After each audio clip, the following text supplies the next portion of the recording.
party, you people, and welcome to Musing Over Mugs, where we are fueled by books and chaos. I'm Megs. And I'm Jax.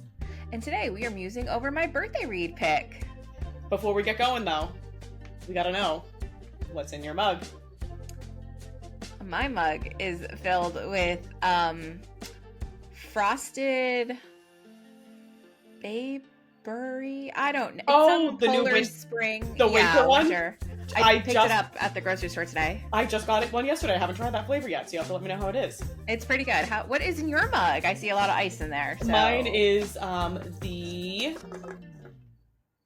Expedition flavor cranberry raspberry from Polar with tequila, because tequila is required for this book. Fair enough. I do want to give a quick shout out to my mug. I got this at the Van Gogh Museum in Holland, in Amsterdam a couple weeks ago. Yes, it is welcome back. Cigarette smoking skeleton. I felt like it was appropriate for spooky season. And for this book. Plus fine art. But yeah, we are going to talk about my birthday pick. Before we get into the name of the book and all of that, do you want to kind of talk about what a birthday pick situation, yes. What we're doing so here? In lieu of gifts this year, Meg and I have decided we were canceling Christmas, we were canceling birthdays, mostly because we're going back to Steamy Lit, so we were like, that's our gift, that's our big splurge. Also, we buy each other shit throughout the whole year, just at random when we see things, so it's like, we don't need to pile on the stress around the holidays of like finding another gift when we do it all year. So we decided in lieu of gifts this year, we would each get to pick a book for the other person to read. Now, this is a book that I read a book and I loved it, and now Meg has never read it, nor would she read this. I'm going to make her read it, and then she's going to react to it, and vice versa. And so Meg's birthday was a couple weeks ago, and for Meg's birthday, she had me read the Cat and Mouse Duet by H.D. Carlton. Also known as Haunting Adeline and Hunting Adeline. Now, for the record, I read this a while ago, and I did love it, but also I think it changed what I thought of dark romance. So it was kind of one of those like paradigm shifts in how I like considered books and all of that and what a dark romance really was. Fair. So this book is not for everyone. This conversation is not going to be for everyone. Yes. We are going to talk about some spoilers. If I have a list of disclaimers before we start. I'm going to sum it down to one sentence. Terry, Ma, don't listen to this one. This is not the episode for you. I'm expanding on that. If you know us in real life, you are a friend, family member, loved one, and you aren't already in a dark romance space and you're just listening because you love us and you want to support us, like we love you for that, this is not the episode for you. There's a lot that happens in this book, so like just skip this one and come back next time. Also, if this is your first episode of our podcast, don't. Pick another one. Literally any other one. Next disclaimer, spoilers abound. There's no way to discuss this without going into details of the book, so if you have read the book and want to hear our thoughts on it, by all means, stick around. You can also listen to this if you have absolutely no desire to read this book, but you want to know what happens, because I've had that conversation with a couple people, because there is a lot of hype around it, and there's a lot of, spoilers on the internet already, about some of the things, not nearly all of the things, but some of the things that happen in this book. But if you're not going to read it yourself and you want to hear our thoughts, by all means. Number 3 on the disclaimer list. I feel like I can't go into this conversation without prefacing that this is not a healthy relationship model. And now I know as adults, we can see that. But I was talking with our friend Gina, who had recently done a video about like books she had purchased that she was not going to read, and this was one of them.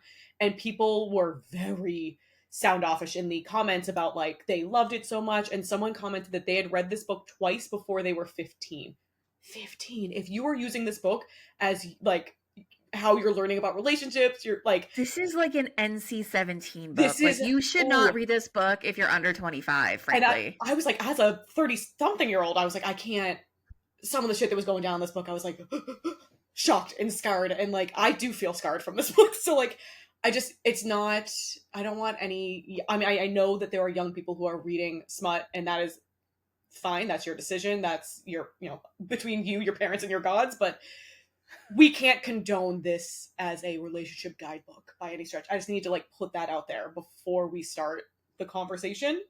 And last but not least, we will never yuck anybody's yum. It is your right to read whatever the fuck you want to read. And if you're into this, Meg, you loved this, like, but fantastic. I'm so happy for you. I'm glad that you loved it. 'Twas not for me. And we'll talk about why. And that's fair. And we're going to get into it. Before we really start getting into it, I want you to know I've been saving this. So I bought this candle at Steamy Lit last year. Oh my god. It is the Bright Side Zade candle. Yay, I have Bright Side. so little left. I've been waiting for this episode so I can like light it and enjoy it during this episode. I love that. I also love that you burn your candles, because I have so many. I haven't lit any of my candles that I got from Steamy Lit. The fan fiction candle you got me, still not lit. Like, I just hoard them on the side. Oh, no. I need to light them. We don't save our candles. So light it up, bitch. Okay, we are lit. Perfect. We are ready to roll. It's in the scent of smoke and leather, so which it works. There's a note missing. Spice. I think it was spice, smoke, and leather. Where and they fucking didn't shut up about it. I'm sorry. I'm already getting cranky. Okay. Again, we're not gonna yuck anybody's yum. But I came prepared, Megan. I took notes, and we start off with what the actual fuck. That was note number 1. That's where we're starting. We're starting with book 1. Oh, of course. Also, there are technically 3 books, 2 books and a novella as part of this series, even though it's called the Cat and Mouse Duet. There is Satan's Affair. Jax did not read it. It was not part of the requirement for the birthday read. I did read it. So if you do want to discuss that, slide into our DMs and you and I can have a quick conversation. I never talk in the DMs. So you do not talk in our DMs. If you have DM'd us, it is 99% of the time me. I have liked your comment. I have read your comment, but I haven't responded to it. That's okay. That's okay. You are the podcast producer. You handle the recording. You handle the editing. I handle the mingling with the peoples. That's all fine. Right. So let's get into Haunting Adeline. Haunting Adeline. So I guess what the fuck is what the actual fuck. When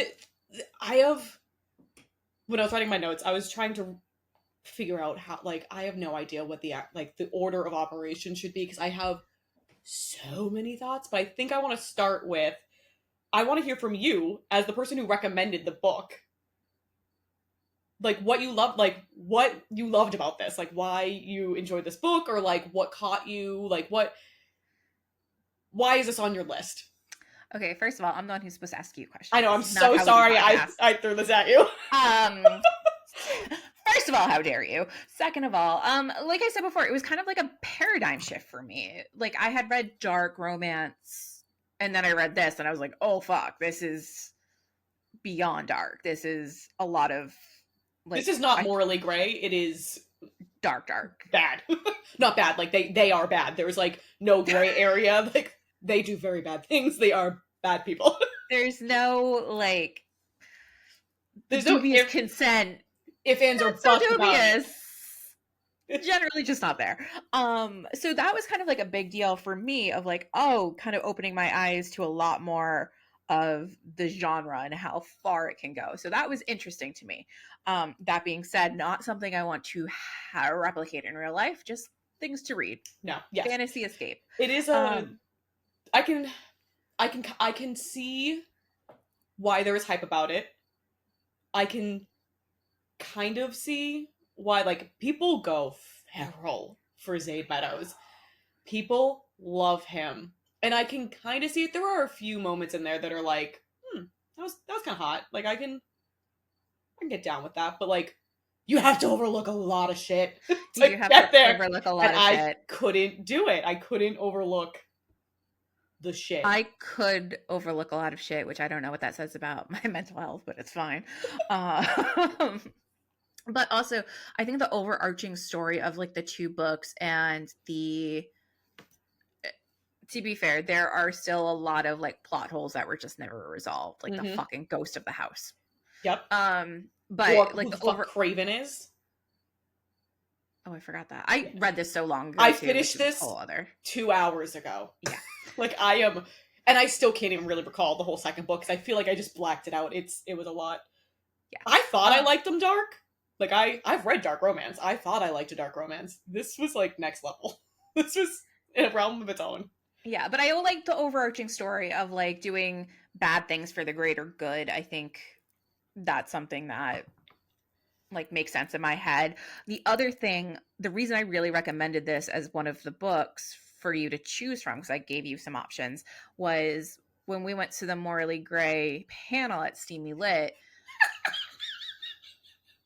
I got nervous for you, and I was like, I'm she still needs nervous. to know, and I feel like I gotta just like throw her into the deep end. Yes, I would rather go all in than like dip a toe, because This was all in. perfect. So now This I'm prepared for all the rest of the things.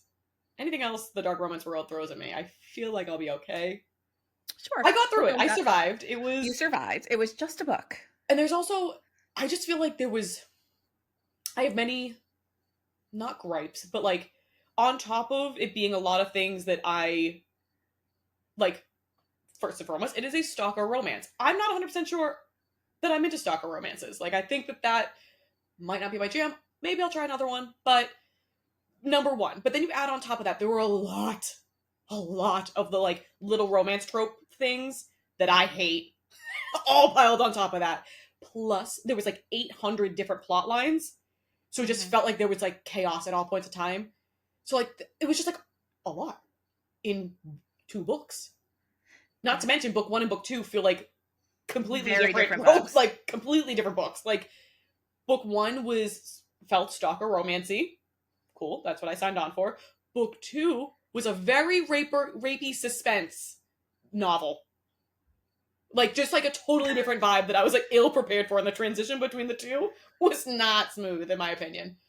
Which we'll get there. We're gonna start at book 1 and we'll work our way through, but like, holy shit.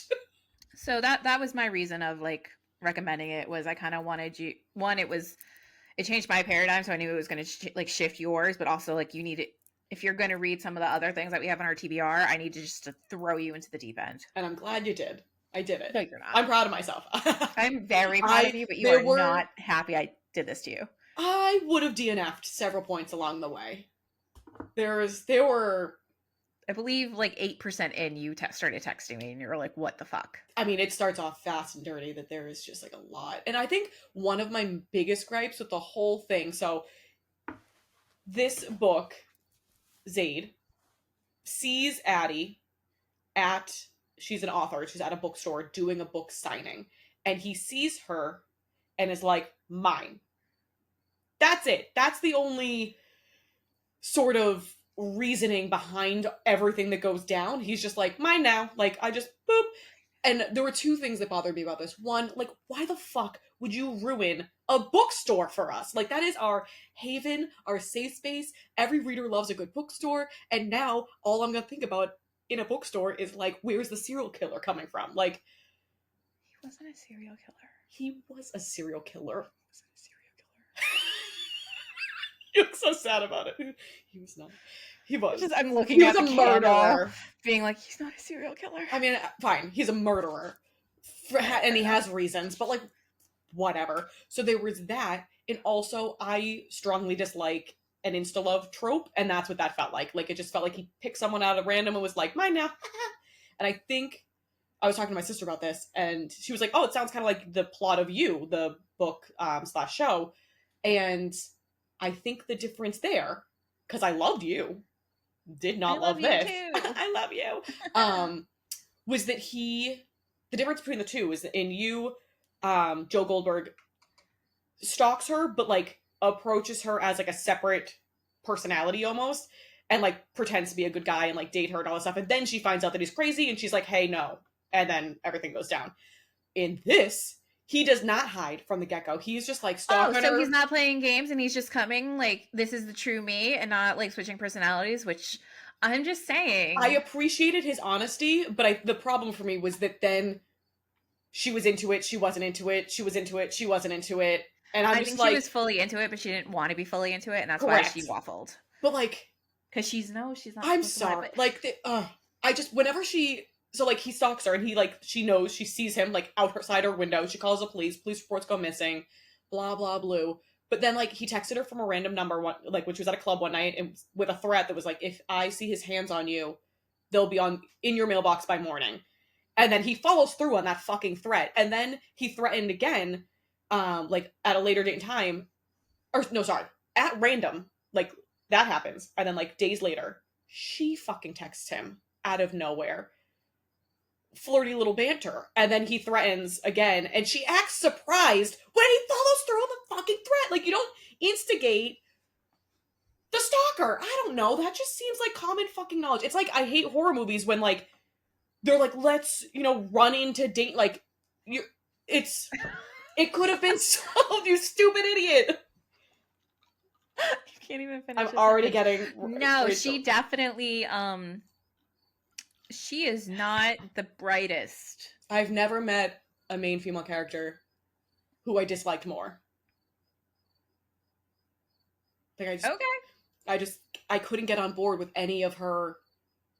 And again, I am not here to kink shame. If you are into running, if you are into choking, like, by all means.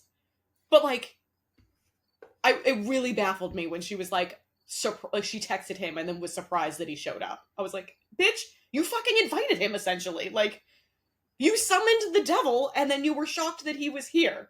You got what you asked for, man. Yeah, she did. She did indeed. Ooh. All right, what is next on your list? I don't know. I made a list of all the horrible sex things. Well, not sex things. Well, I mean, they're mostly sex involving. There was the hands, which we already talked about, which, I mean, whatever. That didn't faze me. Listen, do you want flowers that are gonna die, or do you want, like, hands that'll... I'd prefer the flowers, to be honest, but, I mean, I appreciate the sentiment. That didn't faze me. It was fucked up, but I was like, whatever, it's a book, we can write that off. Like, that didn't startle me. What startled me, Megan, was the fucking gun scene. Yeah. So if you know, you know. But he rapes her with a gun. I was gonna say finger blast, but it wasn't finger blasting. It was a gun. A loaded gun. Her with a loaded gun. I can't. I just can't. That was too much. I was like, no. And that happens like pretty early on. That was like the fucking second chapter. I was like, are you? Huh? No. That one blew me away. And then the antagonizing happens, which again, I was like, no. And the threat was that he was going to aggressively, with teeth, eat her out. Yeah. Is that the way I want to phrase that? I don't know if that's the way I want to phrase that. Well, that's the way you phrased it, so we're just going with it. And she fucking egged him on and then acted shocked when she woke up and he was tying her to the bed to do this to her. And then, Megan, to follow it up, spit it in her mouth with a swallow your juices. That's so many things. Oh my, I just need everyone to know. I believe this is the point in which you FaceTime me screaming at me. I was so angry. I've never been able to get on board with the spit in my mouth. I know that like people get feral for that. I cannot. If someone ever so much as spit near me, I'm horribly disgusted. I would kill them. I just the whole thing is just. Maybe that's why he tied her up, because he wasn't sure how she was fucking into it. As could be expected, because she's something. That one, I was like, I probably would have DNF'd there. And this was, again, still pretty early in the book.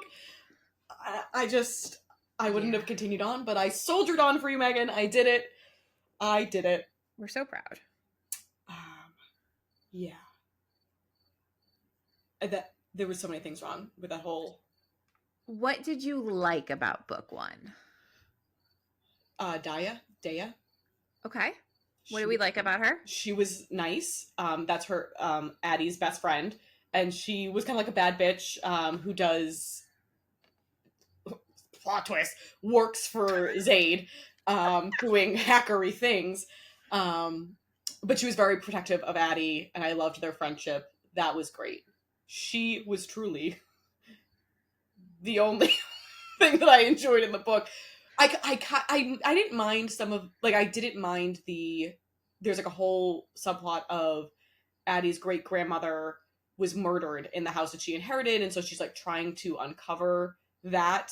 I didn't mind it, like, as a storyline I liked it, but it just felt like weird on top of the other plots that were going on. So you've got the stalker romance aspect, you've got the dead grandmother aspect, you've got trying to rid the world of sex trafficking subplot, and then there's a kidnapping subplot towards the end that's kind of tied to the sex trafficking, but like also kind of not. Like, that was kind of a weird thing. There's just like a lot going on. So like, I liked it in general. I didn't like it altogether, if that makes sense. Like, it just felt like it felt out of place. Like bits and pieces of it. Like, I liked the grandmother mystery piece, Mm-hmm. but it felt out of place. Like, it was just like, I don't understand why we're talking about. Like, I know that they tried to tie it in with Mark, who was part of the sex trafficking ring, and like that was the tie-in, but it didn't feel enough. Really, it felt disjointed to me. Okay. But that's okay. That's okay. I didn't have to love it. You read it, and we appreciate that. I love the house. I want to go visit that house in real life. Oh, I know it's haunted. I don't like haunted houses. I mean, it seems. Just don't go in the attic. You're fine. True. I mean, like, I like a gothic manor, so like that sounded cool, but the ghost, also the haunted house. Yeah, there's another whole fucking subplot. Or a ghost. Did that happen in book 1 or book 2? Both. I meant the mirrors. Oh, the house. Oh yeah, that's my next bullet point. Yeah, that's book 1. Okay, so that was the second point in which I really almost DNF'd, because I was like, so many things are happening. The second time Jax reached out to me frantically mad about the things that she was reading was the House of Mirrors, which I hate a House of Mirrors to begin with. Like, same in general, my least favorite part of any fair. So the backstory is that they go to Dea. Is it Dea or Daya? I called it Dea, or I called her Dea, but I'm not sure, like, 100% of the pronunciation. We're going Dea. Dea and Addie always go to Satan's Affair, which is a Halloween-esque festival of, like, haunted houses and scary shit. It comes to town, they go, shit happens. But we're gonna gloss over all that. The big thing that happens was Addie, she's like, her favorite part is the House of Mirrors, so she's gonna go in, and Dea is too exhausted, so she stays outside. She's like, you get half an hour before the park closes, like, you go do it, and then I'll see you on the other side. Cool. So she goes into the House of Mirrors, and long story short, Zayd is in there. He finds her, and what are they gonna do, Megan? What are they gonna do? They're gonna talk. They're gonna bond. They're gonna share their feelings. They're gonna have, like, a tea party. They're gonna break out their mugs. They're gonna fucking have sex in the fucking House of Mirrors. And I was so enraged by this for so many reasons. So many reasons. No one needs to see that many angles when you're naked. Number 1, angles. No one wants to see all that. Number 2, if someone was to come in, it is projected 360. Like, there are angles everywhere. Like, it doesn't matter if they're up on, like, how far away they are from you. They're gonna fucking figure it out. 2, I don't know if you've ever been in a House of Mirrors. Those are little narrow hallways you're walking through. There's no room for activities. So the things that occurred, physically impossible. Like, there's just no space for that to have occurred. And number 4, the only rule, I mean,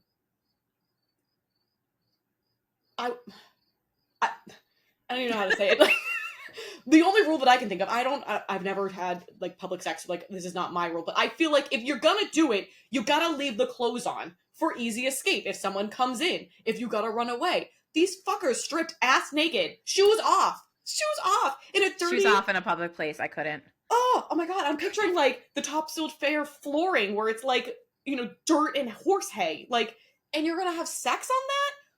The diseases, the chafing. It's the chafing. It's just unsafe. It's unsanitary. God, there was so like that. I was beside myself as it's happening. I'm frantically texting Megan, being like, "This is a bad fucking idea. I can't. The whole thing was bad, and then it gets better, Megan. Hold on, let me find the fucking quote, because I texted it to you, because this is where I was like, Nope. Was this before or after?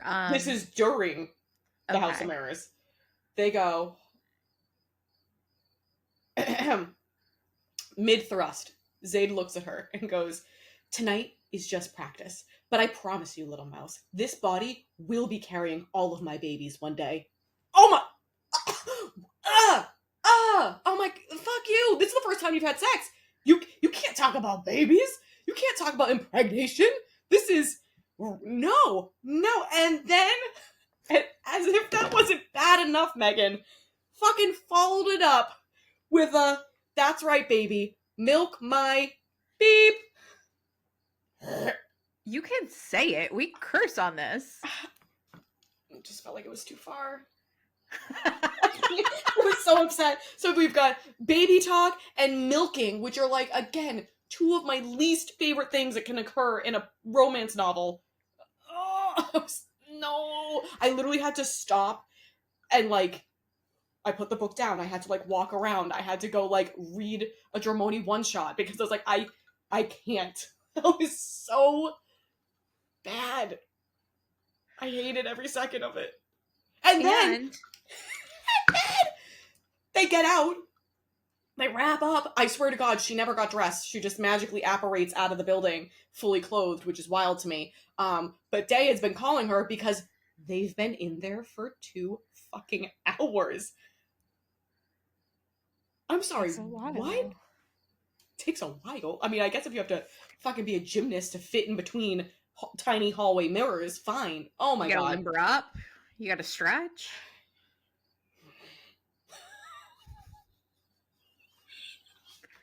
There's just so many things I hated about it. It's like, please God, no. Okay, what happens next? Tell us more thoughts, your next bullet point, whatever you want to do. Well, now this is you where did tell me that there were some like good lines in there. I feel like that's more in book 2. I feel like I didn't, there wasn't a whole, I mean, there's a couple maybe splash moments where I'm like, yeah, that's kind of hot. Like, that's fine. Most of that I felt like was in book 2, where it's definitely more consensual. That, well, towards the end of book 2. The first half of book 2 is a fucking shit show. And again, felt like a completely different book than I was reading. But what else happened in book 1? I feel like that was the end of my, like, horror show things that were freaking me out. But then they... Oh, so the sex trafficking subplot. He's infiltrated this... I don't even think it's sex trafficking for that one. Like, that seemed like a separate thing. There's, like, a group of politicians who do this ritual where they, like, sacrifice a kid and, like, drink their blood and, like, paint it on themselves and, like, for their god or whatever. That felt, like, I know was still skin trade, but, like, it's separate than the sex trafficking almost. But anyways, he found a way he's going to infiltrate this ring and take it down. And in doing so, it's a trap. And so he's like in a kerfluffle, and at the same time, Addie is being kidnapped from her house to be sold into sex trafficking. And so all that's happening, and then the book just ends. It wasn't even like a cliffhanger. It literally felt as if they wrote the book and then just fucking chopped it in half. And they were like, that's it. Good luck to you. Like, it literally just ended. Like, there was no poetic line. You know that, like, I feel like a cliffhanger. Like, they end on a line. You're like, ooh, oh my God, I can't wait. I was like, what the fuck? Like, where did... I don't... Wild. But, unlike the book I read today... yours ended on a cliff note and you could pick up the next book right away. I have to wait until December to finish the series I started. Thank God for that. I think I would have gathered if it wasn't out. Can you do the dance again? Just so cringy. I was like, I don't. It was a lot.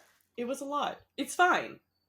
So, it's fine. Book 2, Hunting Adeline. It was so much worse.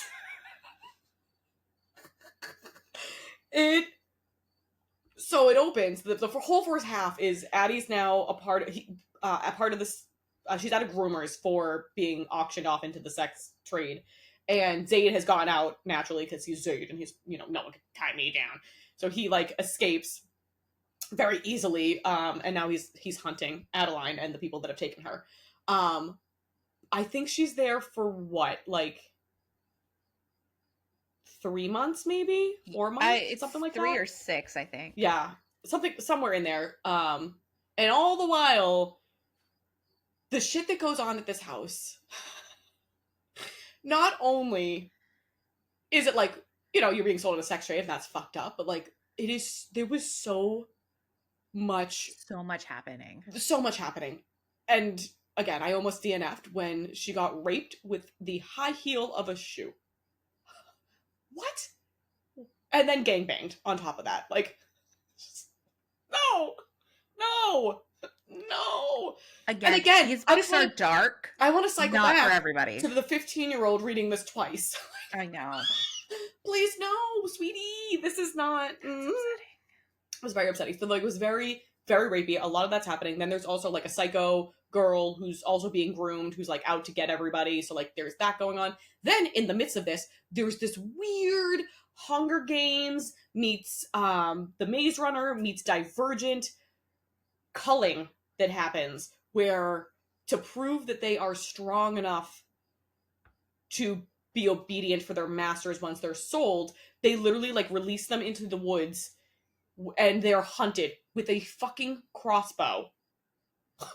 What? Like, that just seems, again, I mean, I don't know a whole lot about this, but like, it seems so far out of left field. It just felt like we were just trying to shove things in the book. I didn't understand where it came from. I don't understand why it was happening. It didn't really make sense to me. I did get a good kick out of one girl. There's like traps laid out, and she triggers the trap, but holds it down so that when the guy hunting her like gets close, he gets ensnared, and then she fucking shoots him in the head with the crossbow. Ooh, poetic justice. That was beautiful. I loved that. Good for her. Then poor chick then gets beaten to death by the other girls, because that's Very Handmaid's Tale type situation. Oh, that just, what the fuck? I know. I can't. It was The amount of times you haven't finished this sentence is because I so can't. comical to me. I don't even know where to begin. It's so flabbergasting to me, the sheer amount. Like, I could handle any of it, I think, if it was like just that piece, right? But then you just like add it all up, and you're like, what the fuck? How did this happen? Like, I don't understand. There was just so many pieces to this that was unbearable to me. I was like, I can't. I can't. And yet you did, and did. we're very proud of you for did it. Oh, back to the culling. The reward for surviving the culling? McDonald's. What? Listen, we all like a McNugget. And I know that this is like a contemporary, like it's set in the real world. I get that, but for some reason, the mention of McDonald's was so bizarre to me. I was like, that, again, felt so out of place. I couldn't. And then they try to fucking force her to corset after she ate McDonald's. Mind you, all they've eaten the entire time they're there is like soup and water and maybe a cracker. Yeah, let's have a fucking Big Mac and try to suck her into a corset. Like, the bloat on that, no one's gonna feel healthy. It's just like gonna feel like full fucking diarrhea. Like, you're just exploding. Yeah. Oh. So there was that. Continue with your list. Then I feel like my list was a lot of like horrifying sex scenes. And it starts off with so much rape. And then it goes into, oh, well, I didn't even write this on a list, but so the guy that's going to buy her, his name is Xavier, he's a fucked up character. And he is, They like, all are. I mean, I know, I don't like anybody in this book except for Dea. And Jay. I also liked Jay, who's Zaid's, like, guy in the earpiece. But he, like, as he's raping her, he's, like, cutting her up with a knife and, like, watching her bleed. Like, that's his thing. And again, I'm just like, just so many, like, we couldn't just leave it at the raping. Like, we had to, like, add on knife play on top of it. Like, there's just so much happening, Megan. That's not even knife play. That's straight mutilation. That's true. Yeah, well, we did get knife play, actually. I didn't realize. I knew I knew that one of the books on our TBR had the gun and the knife. I didn't know which one was which, and I didn't realize it was the same fucking series. So there was that. To help her, because he's a nice guy, that Zaid, to help her regain her power through her sexuality and like get back to being the sexual being that she was after, enduring months of rape, decides the way to do that is to fuck her with a knife handle. Yay! What?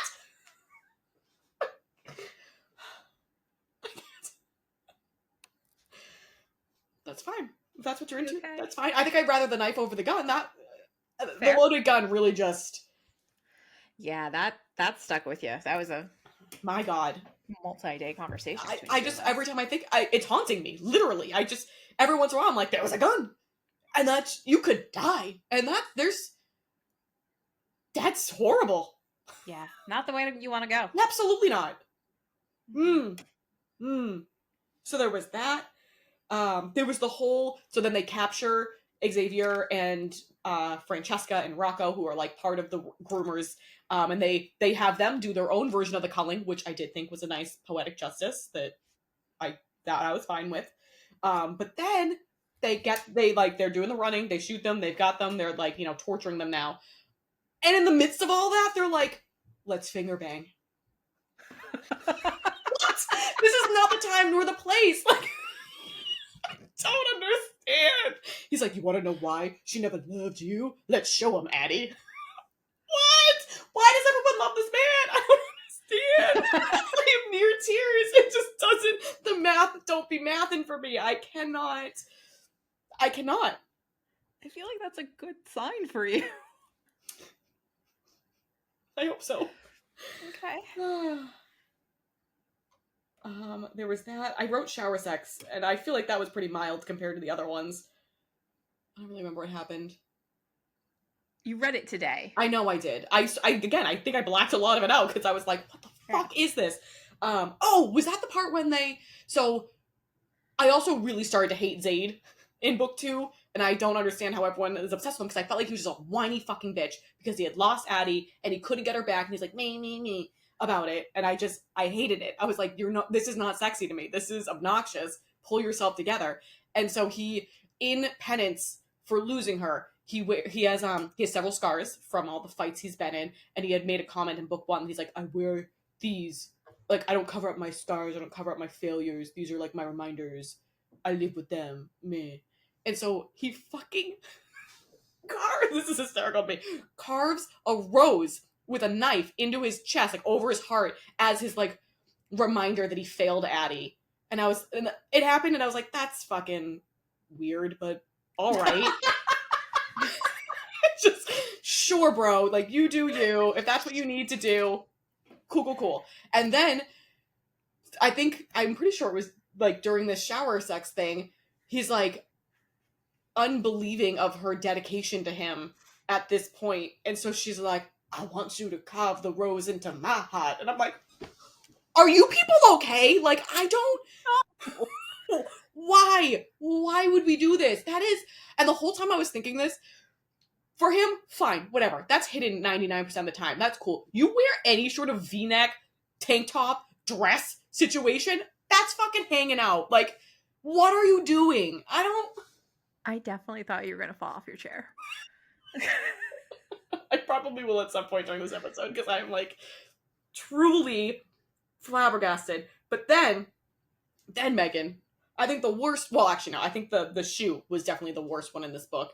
But the second worst one for me was after her mothers and father were taken to like kind of pull them out of their not hiding, but like to like lure them out into a trap. They take her parents, and after that, she's like, I have to protect them, and in order to protect them, I have to push Zaid away. Like, I have to choose my family over him, because it will just continue to be this, like, whirlwind, whatever. So she, like, picks a fight. He's, like, pissed, but it's like, fine, if this is what you want, you're never... Just remember what God you pray to, and you're gonna miss my dick, basically. And so then he leaves, and within 30 fucking seconds, she's like, that was stupid. He saved me. He saved my family. I'd be nothing without him. Meh. And like goes and chases after him, and I was like, you fucking idiot. Like, that, you couldn't even have the resolve for a full night. Like, come on. Yeah. So then they're running through the well, so that she gets outside and he's outside. He's like, about to walk into the woods, and she like calls him, and he like smirks and then runs. So now she's chasing him, which the whole time he's been chasing her. Poetic, whatever. And then they fucking get Megan. I can't. They catch up to one another. He fucking to again prove her love to him. Belts her to a tree by the throat and whips her with a branch. He's like, I need you to bleed for me. I'm always willing to bleed for you. You have to bleed for me. And then fucking beats her with a stick. And then he fuck her against the tree. I'm sorry. What is this? I'm living for this reaction. And again, I don't have this kind of relationship, and I'm thank God for that. But I don't. There's no world in which I can imagine like proving my love to someone by letting them beat the fucking shit out of me with this tree branch. I thought at first he was gonna fuck her with the tree branch, and I was like, I'm out. I am DNFing. I don't care that there's only 25% left. Like, this is it. I'm done. Instead, he beat her with it, which was just as bad. But what? I don't understand. And that's fine. I don't have to get it. If you like this, by all means. But I just.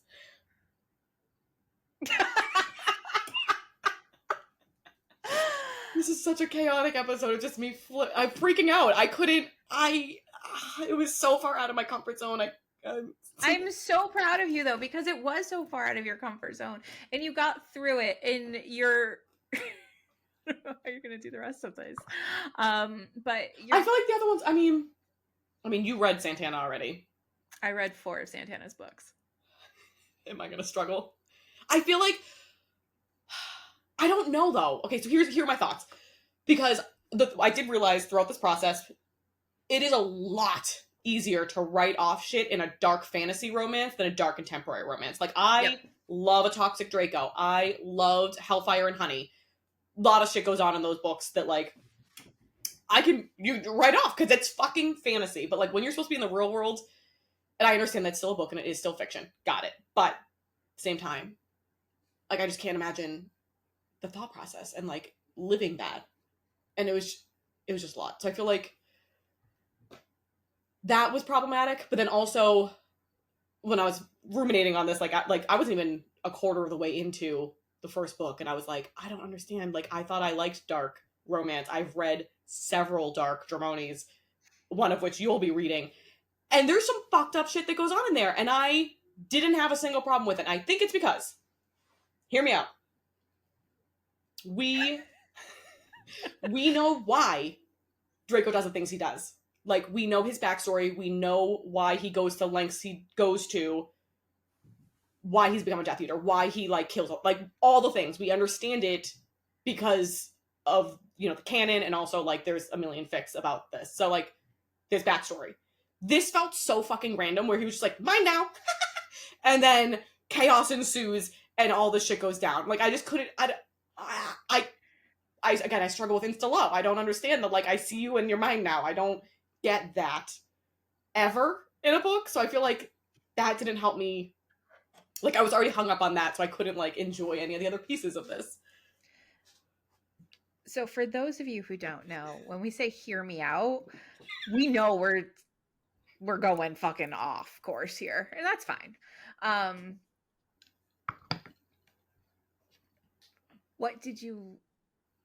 Do you have any other things about book 2 you want to highlight first? Nope. That was the end of my notes. What did you like about book 2? Absolutely nothing. You literally just said it was poetic. Poetic justice was served in some aspects, not others, which is fine and fair. You also said that book 2 had the lines that you really liked. Not that I really liked. I just felt like there were some zingers in there, and some, like, there more so than book 1. There were some moments where we're like, oh, that's, again, kind of hot. We can get down with that. But the balance of the two, like, the good moments were nowhere near enough to outbalance the bad. Absolutely. Fair enough. Do you have any quotes you want to share with us? You did tell me at one point, I think in book 1, there was a single tear that fell. I can't remember what part. I did have, like, a moment where I got teary-eyed. and I don't even remember what it was. Because again, it was so... Oh, I think it was when, I know it was. It was when they had to kill Phoebe, who was the girl that killed her hunter in the culling. And then for losing the culling, they got beat and raped and whatnot by their hunters.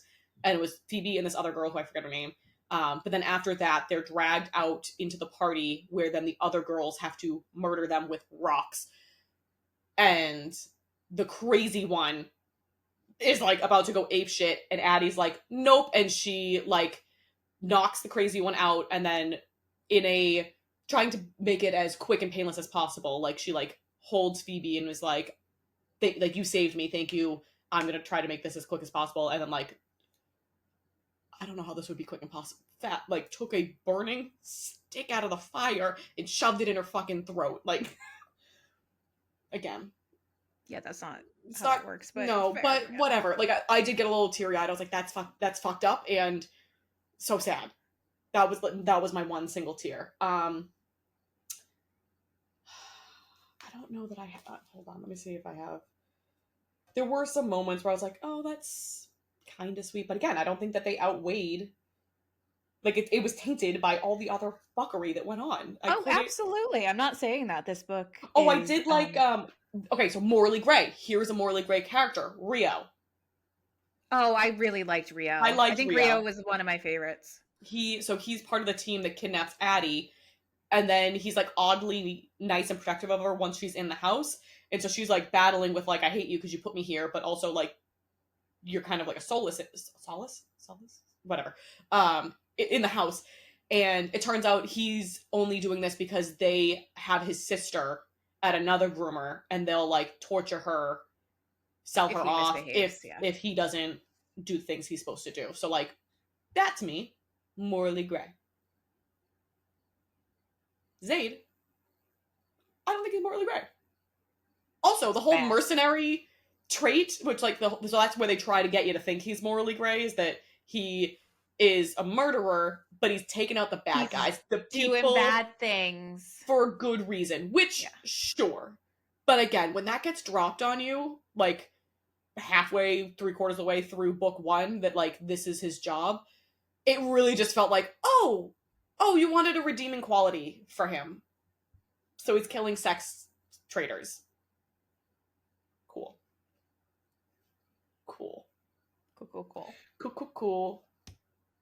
I'm unwell.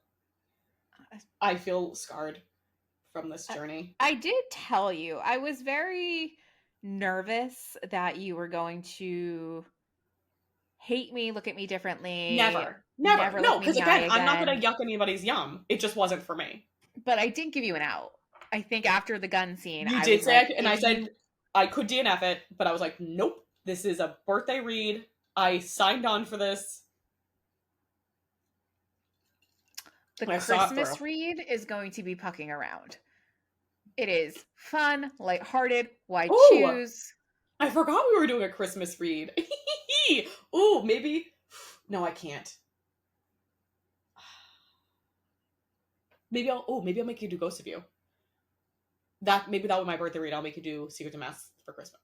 I was gonna have you do. I was like, what? I'll have you do Manacled, but I've given you a play-by-play like every time I read it, so I just feel like that's not worth it.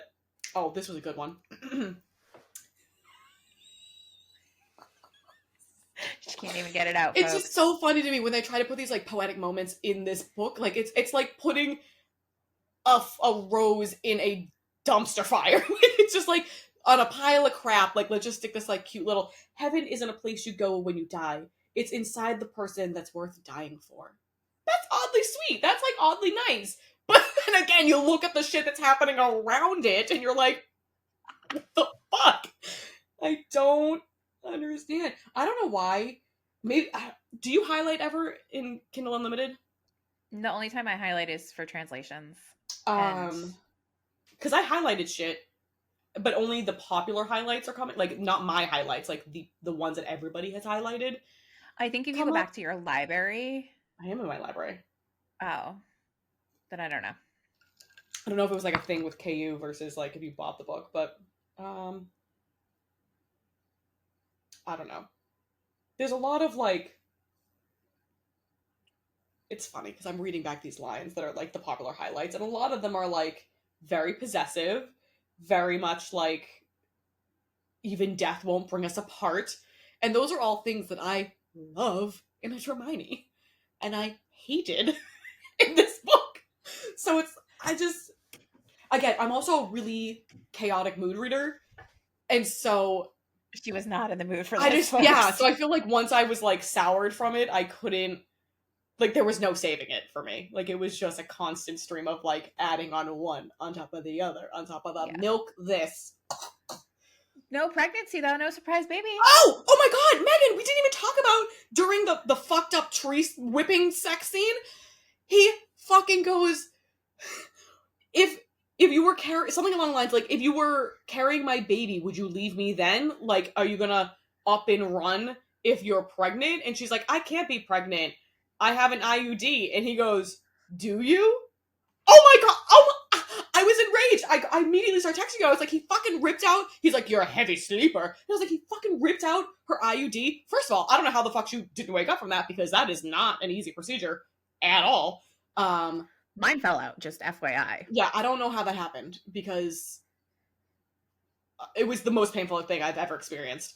And I have to do it again, so that'll be great. But any hoosers, I was like, that is too far. We do not fuck with the IUDs for many reasons. Turns out he actually didn't. He was just curious to know if they were to be pregnant, if what she would do. Which, again, that's fucked up. Red flags all over this place. I am struggling with the fact a 15-year-old read this book twice, like read this series twice. There were so many comments like that. Like, it was their comfort book. I just can't. I mean, the things I was reading, I know that I was late to a lot of, like, I know that people read this kind of shit early, and I, again, am doing this at 33, but I was trying to think back, like, what was I reading at 15? It was not this! It was probably fucking Harry Potter! Like, that is so, like, you're too young. This just shouldn't be part of your, like, formative learning about sex years. Like, that's no. Yeah. No. It's just too much. So needless to say, you will not be reading this book again. If you're interested in a different type of review, you can go back to our Instagram. I reviewed this, I think, at the beginning of the year. There's a little reel that I have I put up. So yeah, I don't think I'm going to be officially reviewing it. Like, I'm going to add it to my Goodreads as, like, a book I read, but I don't think I'm going to... I mean, maybe I'll write a review, but I'm not rating it. Because, again, it wasn't for me. This was not my... Like, and I know that. Like, had this not been your birthday read, I probably just wouldn't have finished it. And then that would be fine.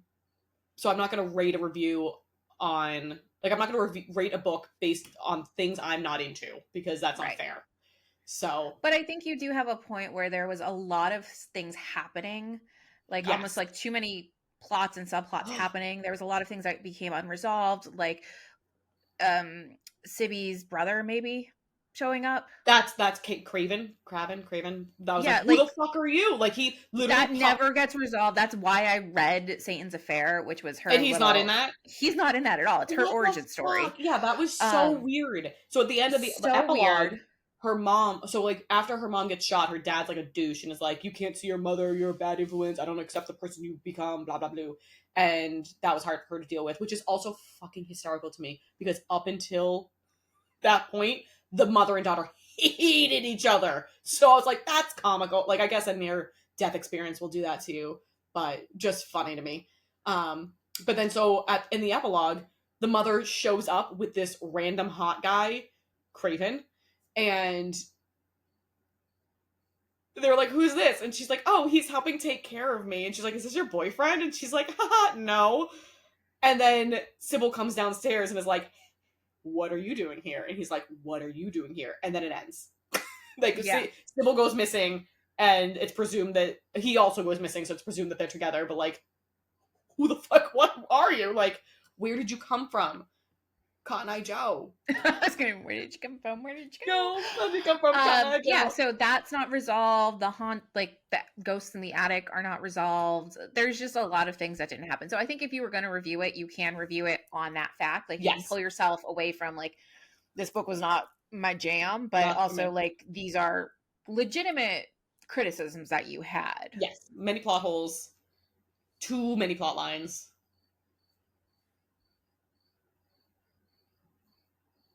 Yeah. I love that there's just a cricket as you are thinking. You can hear him. It's He's okay. yeah. I thought I got them all. I feel like I haven't had them in a while. Every summer we get like a bunch of crickets that infiltrate our basement, and then they're have you seen a cricket? They're terrifying. They're huge. They are. I've You have very large crickets. my God, they're like archaic. They're dinosaurs, really. Yeah,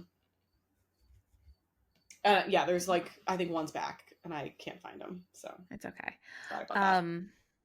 All right, so you will not be picking up probably another H.D. Carlton book. Probably, but that's not. Okay. That's okay. We're gonna try. The only other one I've read by her was Does It Hurt? I think that was I saw a TikTok about that this morning. Actually, they were like, "My dark romance girl is read this," and I was like, "I'm not fucking touching her." You with a don't go near that at all. I had a lot of issues with that one myself. You're not allowed to read that. Just I'm putting that on your ban list. That's fair. Okay. I don't have any interest in. But you doing have Santana. We're gonna do Marie next, and yeah, we're doing Skeletons of Society by Marie Marabella next.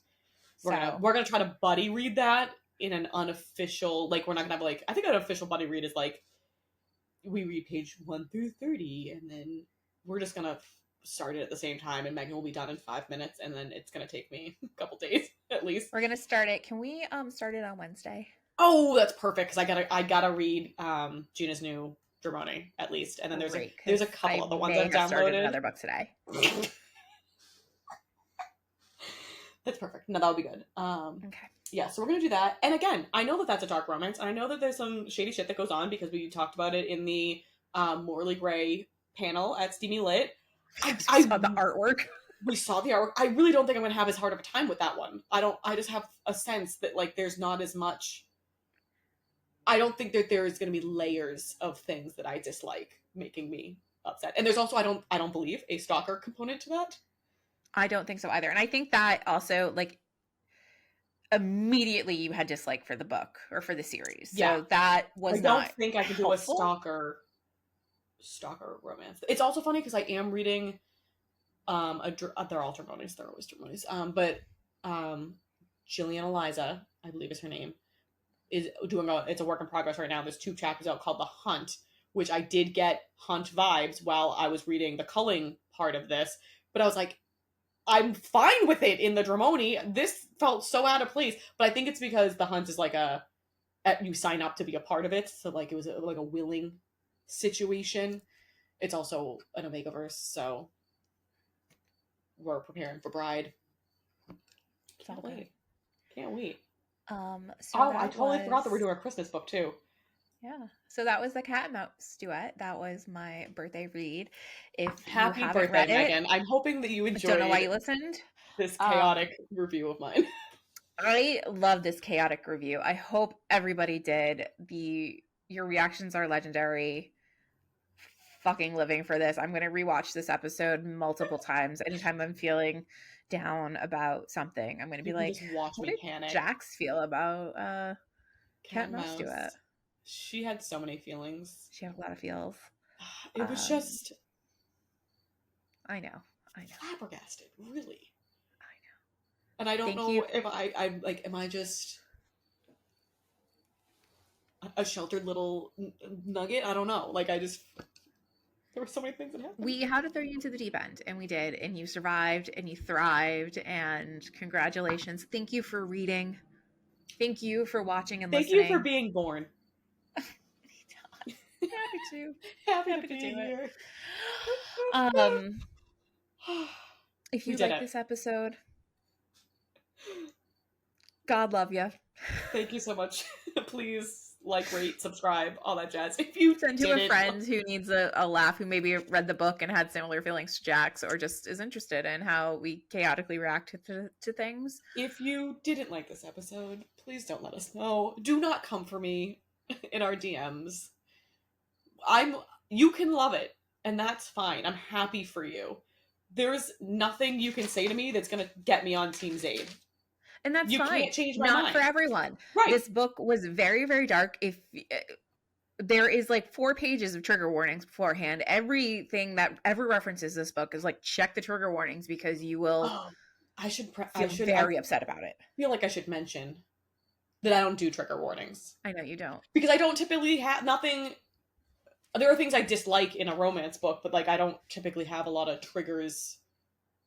I still don't like trigger warnings because I feel like they're too spoily. But that's exactly, like, I would rather not know. Like, nothing's gonna make me, like, again, in a typical situation, if I'm that upset by something, I'm just gonna DNF the book, and then I'm not gonna review it, because again, that's my fault for not checking the triggers. And I'd rather not know, because I feel like that builds the suspense, that like it's too spoilery. But check those triggers, bitches. If you are triggered, you read those triggers. Or just listen to this episode and we give them most of them all away. Thank you so much. The Christmas read will be a lot lighter and fluffier. The one that I'm reading. I don't know what you're reading yet. I feel like you're gonna pay me back, and I'm a little nervous. No, because I don't think you have triggers. I think you would just. Not after this book. I think you're just gonna be mad because I feel like they might end up both being Dramonies. No, I will not be mad. That's your choice. I just know that you're not. Like, I feel like, so I picked Secrets and Masks because it is one of the Oh! What happened? Did you spill? No, I couldn't figure out what was happening. I hit my keyboard and music started playing, and then I couldn't decide if you were hearing it, and then it, like, stopped, but then it was, like, then it started again. It was, anyways, oops. Okay. So, you picked Secrets and Masks because it was a darker Dramini. It's a darker Dramini. You don't have to know. It's so, like, outside of, I guess not really outside of the realm of, like, you've seen the movies. You know what happens, like, to have a general gist of the books. Like, I don't think you need to know all the details. But it's dark, and there's some fucked up shit that happens in there. And, like, Gold Mask Theo is everything. I know that you don't really understand who Theo is, but you will. So I feel like you'll like it. Even if you, like, pretended it's not Draco and Hermione and, like, Harry Potter characters, like, I think you'll enjoy the, like, fucked upness of that. But then it's like, what's the other one I choose? Because you're getting an Ice Spice. I know. Yeah, I'm excited about that. So excited for you. But, like, I kind of want you. Like, my first thought was The Ghost of You by Worthless Writer, which is, like, one of my favorites. I don't think it's gonna hit the same for you though, because you don't love Hermione and Draco the way that I do. So, like, but it's so painful. We have time. Yeah, I can figure it out. All right. Thank you everyone for joining us today. Join us in 2 weeks for more chaos, more mugs, more musings, and happy reading. People. Party on, party people. Is that our new sign off? Did we decide that? I think so. Yeah. Party on, party people. Party on, party people.